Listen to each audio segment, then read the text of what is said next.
l'immigration est un phénomène complexe qui va susciter des réactions extrêmement diverses. Au Canada, on a encore une majorité de la population qui est favorable à l'immigration. Donc, ça signifie que globalement, la population canadienne considère que la migration apporte plus de bénéfices que n'entraîne de contraintes ou de problèmes. En Europe, c'est majoritairement, l'opinion publique est majoritairement plutôt contre la migration, estimant que ça apporte beaucoup plus de problèmes que ça n'apporte de bénéfices. Il y a tout un courant xénophobe qui va fonctionner là-dessus, le fait que les musulmans ne sont pas intégrables à nos sociétés, qu'ils n'acceptent pas la démocratie, qu'ils ont trop d'enfants, qu'ils vont nous envahir, que culturellement nous changeons. Une des choses que j'ai dites à l'Assemblée générale des Nations unies il y a 15 jours, c'est que un des premiers principes que j'ai énoncés, c'est que nous sommes tous des migrants. L'histoire de l'humanité, depuis le berceau de l'humanité en Afrique il y a 180 000 ans, jusqu'à il y a un millénaire pour la plupart des sociétés dans le monde, les sociétés étaient des sociétés nomades. Nous nous déplacions avec les troupeaux, avec les saisons, avec les ressources qu'offrait la terre. Or, nous sommes encore des migrants aujourd'hui, malgré la conception un peu nationaliste et territoriale qu'on a de nos pays depuis 300-400 ans. Nous sommes tous des migrants, et donc la question que je pose très fréquemment dans des auditoires, c'est, je demande aux gens de lever la main, qui habitent aujourd'hui dans la ville de naissance de ces 4 grands-parents. Et j'ai généralement un taux de réponse très faible. Il y en a, particulièrement dans les grandes villes. New York, Paris, Londres, on va voir des gens dont les 4 grands-parents étaient à Londres, étaient déjà à Paris ou à New York. Mais c'est assez rare. Il y en a peut-être 3, 4, 5% maximum. Donc, dans toutes les familles, dans presque toutes les familles, on a une expérience migratoire récente, qui peut être une expérience migratoire de proximité, de la Gaspésie à Montréal. Ça peut être des migrations transcontinentales, mais internes. Celui qui habitait Halifax et qui déménage à Vancouver, c'est 5000 km ou presque de migration, mais c'est dans le même pays. Ça peut être des migrations qui viennent de l'autre bout du monde. Ça peut être des migrations d'Asie, d'Afrique, d'Amérique latine. Mais on a tous des expériences migratoires. On vient d'ailleurs. Nous venons tous d'ailleurs.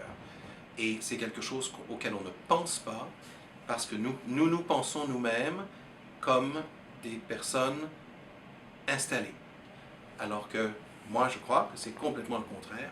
Nous sommes des mobiles et de façon régulière, temporaire, nous nous installons quelque part. Ça a été intéressant de voir que dans le système des droits de l'homme, dans le mouvement des droits de l'homme, on n'a pas beaucoup pensé à l'étranger pendant de nombreuses décennies. L'étranger n'était pas très compté. Les fondateurs du système des droits de l'homme ont fondé un système de droits de l'homme en ayant en tête des citoyens. L'étranger, l'anomalie de l'étranger, c'est quelqu'un qui devait avoir ses droits protégés chez lui, il a migré, il va devenir citoyen et donc il aura ses droits protégés comme citoyen dans le nouveau pays. L'anomalie est un entre-deux temporaire qui va disparaître. En fait, on se rend compte que les migrants ne sont pas du tout comme ça. Les migrants restent parfois migrants toute leur vie. On voit ce qui se passe par exemple dans les pays du Golfe. Il y a des gens qui sont là depuis 40 ans dans les pays du Golfe comme étrangers. Ils renouvellent leur carte d'étranger. Ils sont directeurs de banque, ils sont chefs de compagnie d'assurance, mais ils sont toujours travailleurs temporaires. Donc ces gens-là sont permanents. Ils ne sont pas citoyens, mais ils ont tous les attributs du citoyen, sauf le droit de rester. Alors, en fait, on s'est rendu compte que le système des droits de l'homme, et entre autres l'infrastructure juridique de protection des droits de l'homme, s'applique aux migrants, comme à tout le monde. Les droits de l'homme protègent les droits de toute personne, n'importe où. Les gouvernements, eux, affirment encore dans leur discours politique qu'ils ont le droit de faire ce qu'ils veulent avec les étrangers. Ces étrangers qui viennent voler des jobs, qui viennent commettre des crimes, qui sont peut-être des terroristes. Heureusement, on a dans de nombreux pays du Nord global des tribunaux qui viennent réaffirmer que les droits de l'homme s'appliquent à tous, y compris aux étrangers.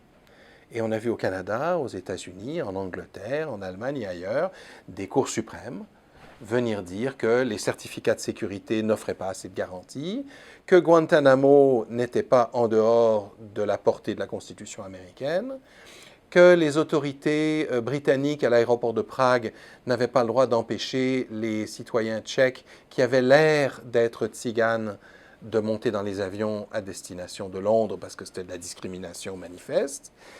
On a vu donc des tribunaux partout. La Cour européenne des droits de l'homme a dit des tas de choses dans ce sens-là. Appliquer aux migrants les principes que nous estimons, nous citoyens, devoir s'appliquer à nous. Et les États sont furieux de ça. Beaucoup d'États sont furieux de ça. Parce qu'ils estiment qu'à l'égard des migrants irréguliers ou de ceux qui sont indésirables, ils devraient pouvoir faire n'importe quoi. Les détenir sans procès pendant des années, les mettre dans des prisons, dans des îles éloignées, etc.